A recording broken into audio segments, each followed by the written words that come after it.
When I was coming up, I didn't understand the publication process from front to end. I had this vague notion of a writer writing, a publisher editing, but I didn't know the steps in detail. And maybe you fall into that same boat. In order to give you a better understanding of the process, I'm starting a new series I'm calling Behind the Scenes, where I'll talk about the editing process using real-world examples from my books in progress. In this first installment, I'm going to cover what to expect during the editing process. I'll show a real example of an editorial letter I just received for a structural edit, which is where my latest book currently sits in the publication process. Then I'll pick an example of a change that addresses several of my editor's concerns and talk about the mistake I made and go over a fix for it. My hope for this series is that by showing you various problems and their fixes, you'll be able to see what the editorial process looks like, but also be able to pick up a few tips and tricks along the way and apply them to your own writing. Along with the new Behind the Scenes series, I'm developing a Mastering Fiction series, which has 7 installments so far.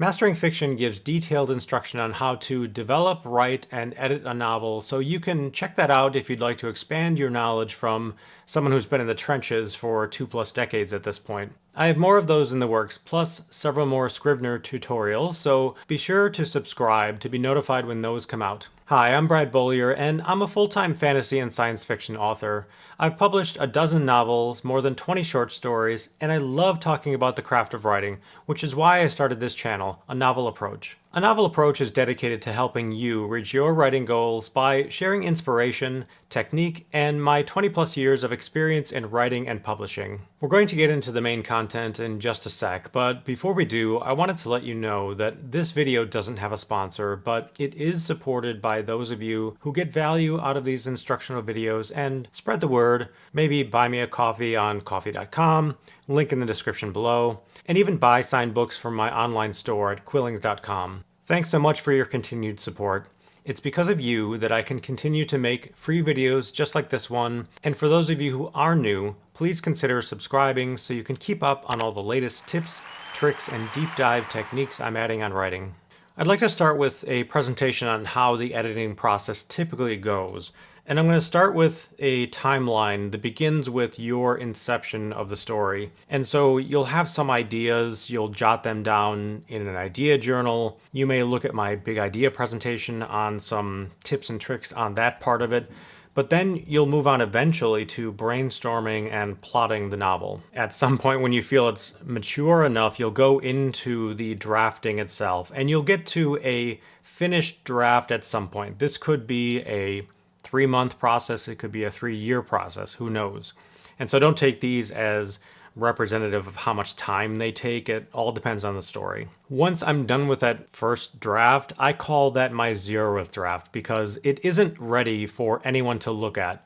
Not beta readers, certainly not my editor. Why? Because it needs too much work at that point. I typically take notes along the way. I'll jot them down in a Scrivener file somewhere about the things that I want to address in the draft that I've just finished. And so I will go through and do that and create my true first draft, something that's ready to be looked at and commented on by beta readers. If I had done that before that point, it would be a waste of their time and my time. It makes no sense to give a manuscript to someone where you know it needs so much work. It's better to get it to a certain level of maturity before you give it to beta readers. And what I typically do at this stage is give the manuscript, wait for commentary, and let them give me feedback without any prompting. And then after they've given that, I will ask specific questions that I want answered, maybe from their commentary and also from the things I think might need work, but I'm not really sure. And so I want someone else's take on it. So I'll go through the beta reader process at that point, and then I'll launch into another draft based on what they've given me, my own thoughts on the manuscript at that point. And by the end of that process, I am ready to turn in to my publisher. After I turn it in, my publisher will work with an internal editor or maybe a freelancer to produce a structural edit. And we'll go over what that looks like in just a second. You'll get a editorial letter and the manuscript marked up. Once I get that back, I will then launch into a new draft based on those structural edits. Now, this process may go back and forth a fair bit. You may have some questions and they will answer them for you, and you may write some and hand that in to get a sense of whether or not that's working for them, whether or not it's the right approach, and then finish up the manuscript based on their commentary. And so don't take this to mean you get one shot at this. This is kind of a collaborative process at this point and in the other stages as well. Once I've turned in that structural edit, then the publisher will work with an editor, usually the same editor, but not always, and they will do a copy edit on the manuscript. Now, this is one level deeper. The structural edit is really meant to cover higher level changes. Most editors will put in line edits as well, because if they find mistakes, they might as well mention them. But the main point of that edit is to catch larger overarching problems to do with plot, character, the world, setups, the tone, that sort of thing. It's not really meant to cover line edit type stuff. That's more the copy edit's job. And so when the copy edit is done, you'll get another marked up manuscript, probably another editorial letter, maybe short, maybe just a phone call, in fact, to cover that instead of a formal letter. And then you'll launch into yet another draft to fold in those copy edits, make the manuscript the best it can be, because it's getting close to the end at this point.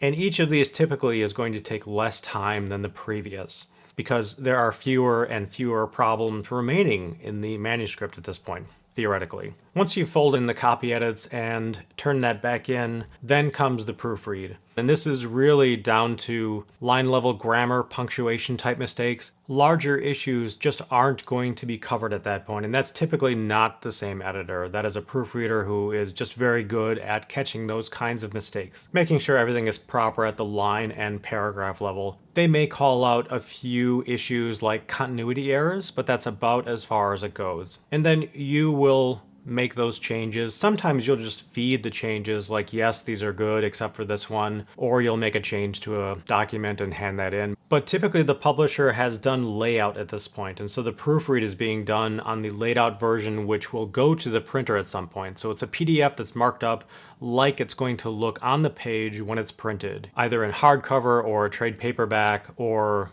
mass market paperback. And so often your editor needs to control those changes carefully, and they just take your markups and change the layout themselves on their computer, and you're not changing it in your document anymore. Then the arcs are printed. We already have the layouts, and so they print up a few arcs. They send them out to the publications, reviewers, maybe other writers that they and you have reached out to and who have agreed to give your story a look and provide a blurb. And then there is time for one last look through.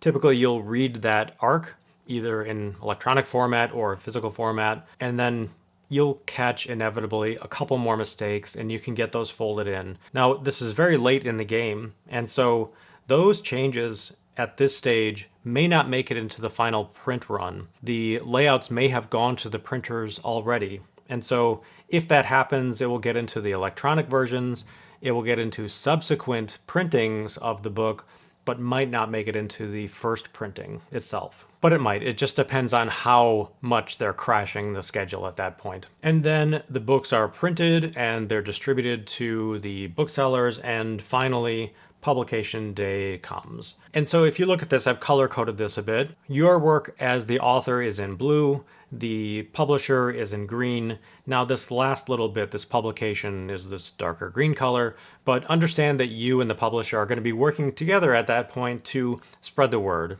You on your social networks, maybe doing interviews and that sort of thing. You'll give the book the biggest splash it can get and try to keep that alive for as long as you can, but then you'll have other things to get back to, like the next book. So this is a pretty good depiction of how most publishers are going to work. I also would like you to understand that if you are going into self-publishing, and that's perfectly fine, you should be doing all of these steps as well. You should not be skipping any of these, including beta readers. You should be getting a professional editor to help you with structural edits, copy edits, and proofreads.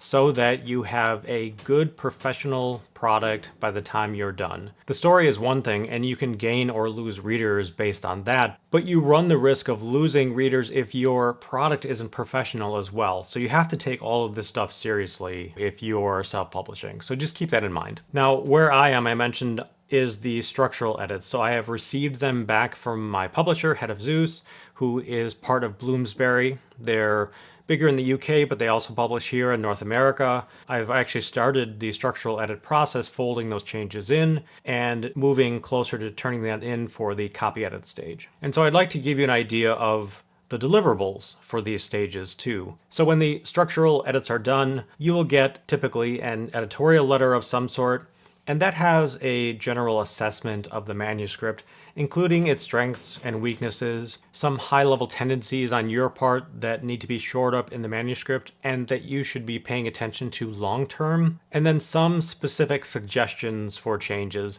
There's more in the marked up manuscript itself, but typically there's a few things that are mentioned in the editorial letter, along with these overarching issues, a few things that just stood out a bit more than others to the editor, and they want to pass that along to you. And I'll show you what I received for this manuscript. And then you'll get the marked up manuscript itself. It's either a Word doc that's been marked up or a Google Doc maybe that you're sharing between you and your editor.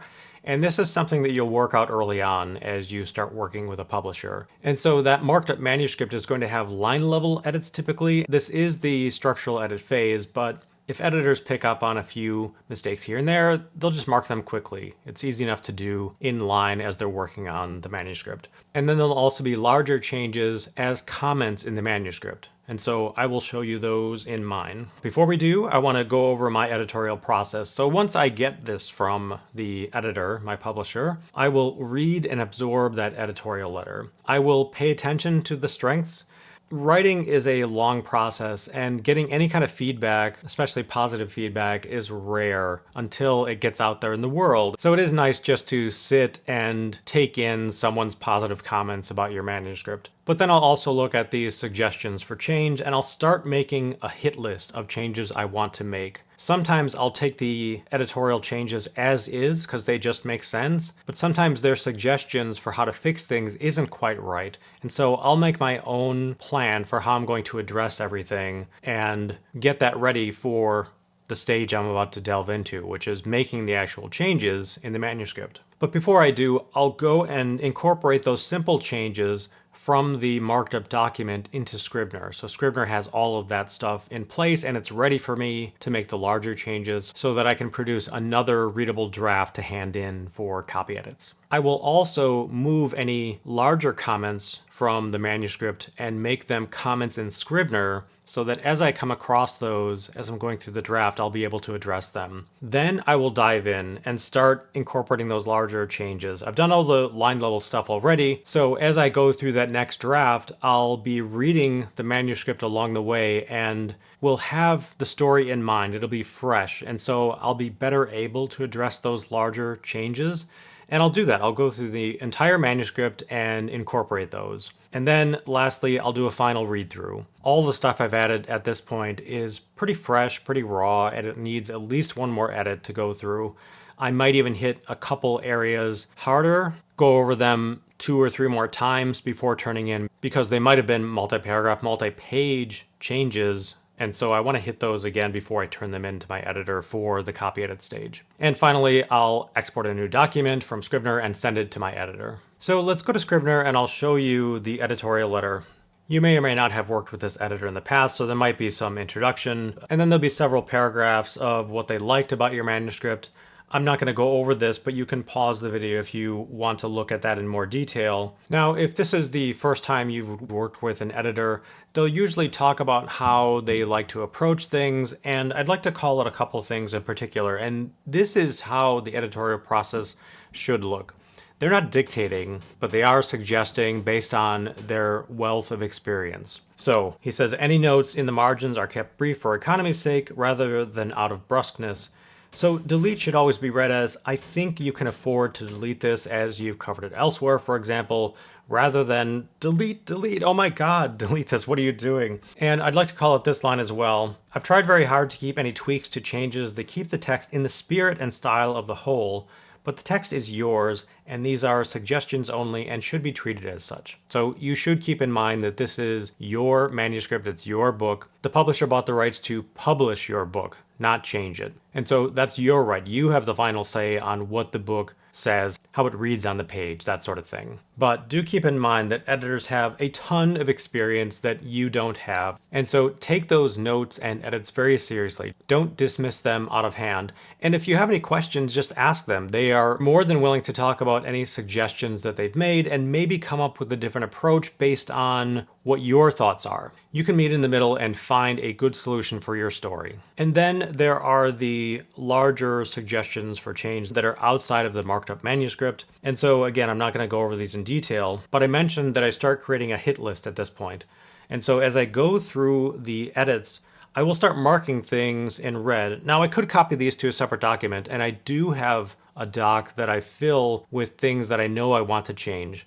It's been several weeks, maybe even a couple months at this point, from when I turned in to my receiving this letter and the marked up manuscript. And so I will always jot down changes to the manuscript I thought of in that time span. So I do have that list separately. And so I mentioned I will read and absorb this several times before I actually dive in. So it's kind of in my head because, again, some of these are overarching issues I have to hit all over the course of the manuscript. Some of them are specific changes I can finish in one chapter or a few chapters. And so whenever I feel like they're done, I'll then come back to this document and I'll review it every now and again, and I'll mark it as green instead of red to say it's done. So I've made that change, and now the red items I still have to do, the green ones I've done, but I still have a history of all the changes that I've made. I mentioned that I was going to go over one example for you, and let me cover the things that the editor mentioned that apply to that change. And so he mentions the dragons, and I won't go over this in detail. Again, you can read it if you'd like. But he commented that the characters didn't quite feel the impact of being with such large and majestic and scary and dangerous beasts as dragons. It strikes to the experience of the characters, which absolutely translates to the experience of the reader. What he's getting at is trying to make it more exciting for the reader in the end to live in this world through the story and experience riding on dragons or fighting them or seeing them fly through the forest. Now, there's one more piece that I'm going to pull into the example, and that's with these citadel trees. The story is an epic fantasy and it has tons of dragons, but it's set in this huge Amazon-style forest with these giant trees, much, much taller than redwoods. There are cities in the trees, there are bridges and walkways between them, there are burrows inside of the trees themselves where people live. And so they're just gigantic. And so the comment was they didn't always feel quite as big as that. And he wanted me to push on that to make it more impressive to the characters and so the reader. And so I'll cover that as I go over that one example. Now let's go over the manuscript itself. This was delivered to me as a Word doc. I pulled it into Pages on the Mac. Again, this could be something that you work on Google Docs. It doesn't really matter the form as long as you're able to read it. And again, there are larger changes entered as comments and then line level edits done as markups, changes in line in the document, and we'll cover both of those. So here's one of those general edits added as a comment. And again, as I'm going through this in the first pass, that quick pass, I'm going to copy what's here and move it to my Scrivener document as a comment in Scrivener. And then I'm just going to delete it in here. So here, for example, I'll go to delete and then it's gone, but I have it in Scrivener. And of course, I'll have an original copy of this document if I ever have to go back to it. And then here's an example of a line level change. So here I forgot an apostrophe. So it's just a quick change. I'll copy that over to Scrivener and then I'll do an accept so it's done here. So I know how much I've finished in this particular document. And then I'll just keep going along. I'll look for changes. Most of them, 98% of them, are just fine. And so I'll just make little tweaks as I move them over to Scrivener. But I'll keep accepting these changes and then moving the comments over and deleting them until I've finished all of them. And then everything is over in Scrivener and I can go back and get ready for my next draft. So let me show you that in Scrivener. So if I go to the manuscript and I have the inspector pulled up over here and I have the comments. And so I'm focused on the full manuscript and you can see I have tons of comments and these are all verbatim from the marked up manuscript. Now, some of them won't be verbatim. I'll look at the change and maybe paraphrase or decide on how I want to approach it. But generally speaking, I'm not ready. I'm not in the story enough to address the change. And so I just want to copy exactly what my editor said over to Scrivener so that as I'm going through that next draft, when I get to that point in the manuscript, everything will be fresh. I'll be able to address it and I can see exactly what they were getting at. And so I don't want to filter their comments in any way. I'll just copy them over, move on. And then I'll dive in. I'll start reading the manuscript and making those changes. And some of them will take just a second or two. Other ones will take a little bit more thought. Some will take days because they just are gnarly problems that are difficult to address and you won't be able to do them in one fell swoop. But eventually I'll get that done. And then, as I said, I will go through one more read through. After all the changes are made, I'll go and make sure they're all proper, look for any other mistakes I made, things nobody caught up until that point, and then generate a new doc, send it to my editor, and it's ready for copy edits at that point. And so I mentioned I was going to show you one change to kick off this behind the scenes series. Let me show you the suggestion in here, and then I'll show you the change that I made in Scrivener. So here's the section that I want to change, and it's related to those larger problems that I mentioned, the experiential feel of the dragons and the citadel trees being just more impressive and feeling their majesty a bit more as the characters. And the comment relates to the POV character Rhiannon, who's flying in on this big black dragon with her protector Maladox. And there was some confusion about how things were set up on this deck up in the trees. And so one of the problems was my blocking wasn't clear. Blocking is a theater term that describes how characters move around the stage and interact with one another and the set. And we do that all the time in fiction to describe the same stuff, characters moving around. And if it's not well described, it can cause a lot of confusion in the reader. And so the change here is to address those blocking issues, but also address the things that my editor mentioned about the dragons and the citadel trees. So let's take a look at Scrivener and how I address that. And again, the point here is not this change itself. It's to recognize that you may have blocking issues, and you may have issues with your world, whatever that means for your story. You may need to make it feel more lived in, whether that's a horror story in some underground lair, or a science fiction story on a space station, or a thriller on a mountaintop at the edge of a cliff, or a romance in some faraway resort. You want to make those characters feel those places, and so the reader will feel them as well. That's one of the biggest reasons people enjoy fiction, to live in other people and be in other places than they can visit themselves. And so you want to make those places feel lived in. I'm not going to go over this in detail, but it starts here, those same couple of paragraphs, and go pretty far. I expanded this to about a page or so from those two paragraphs. So it starts in, he loosened the reins, it goes down here, and all the way to this other paragraph. But let me just pull out a couple of things. So one thing is those citadel trees I mentioned. So they circled a citadel tree, a big one, and the deck was lost from sight. So they're riding a dragon, and the implication is these trees are big enough that they lose sight of the staging deck. The staging deck is part of an eyrie filled with dragons, where they can land dragons and put them in their nests, or get ready for a voyage out in the forest somewhere. And so I wanted to give some sense of scope just by losing view of that deck as Irkundus, this big black dragon, swings around and heads back. My editor also mentioned making dragons feel more real in terms of dealing with their food. So I added this bit about the Eerie Hands having ferrets at the ready to feed to these white ivory dragons as they land. And so Rhiannon and Maladox are entering a part of the forest they haven't been to before. It's a fabled city called Gonsaland, and it's ruled by Yariel, who is on one of these dragons. And Yariel has female warriors, the 7, who protect her, and that's who they're flying with.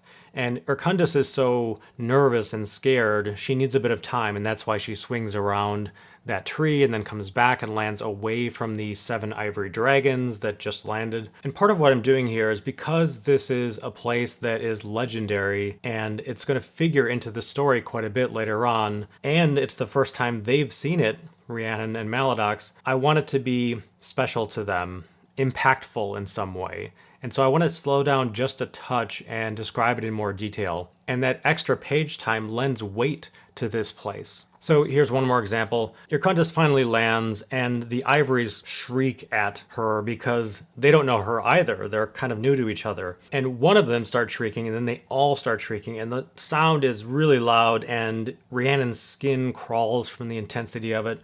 Irkundis throws her head back and roars and nearly throws Maladox off of the saddle because she's whipping her head back and forth, and Rhiannon has to hold tight to him to stay on lest she be thrown as well. So I added that just to give a sense of movement to Rhiannon so the reader can feel that as well and experience this new place and these strange dragons with her. And lastly, I'll mention this part. My editor mentioned scale as well. It was hard to get a sense of scale of the dragons, and sometimes they came across as steeds, like horses. And the dragons in this story, there are quite a number of types, and they're measured in horse lengths. So some of these smaller dragons are 4 or 5 horse dragons, and some of the bigger ones like Irkundis are 9 or 10 horse dragons. And so here I wanted to mention that onyxes were one of the largest breeds, and then Irkundis's form made Churup, a dragon singer who calms dragons, look like a ragdoll, just to give a sense of scale again. And so I'm just like peppering in setting and blocking people and dragons moving about the scene to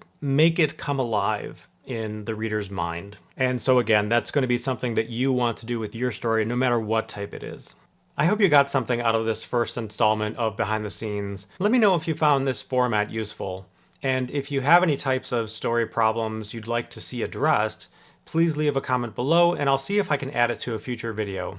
As always, if you found this talk useful, I hope you'll like and share with those who might gain benefit from it. As I mentioned, I have more Mastering Fiction videos in the works, and some more Scrivener how-tos I hope to tackle soon, so hit subscribe to be notified when those come out. Until next time, dream big, stay positive, and keep writing. Peace, everyone.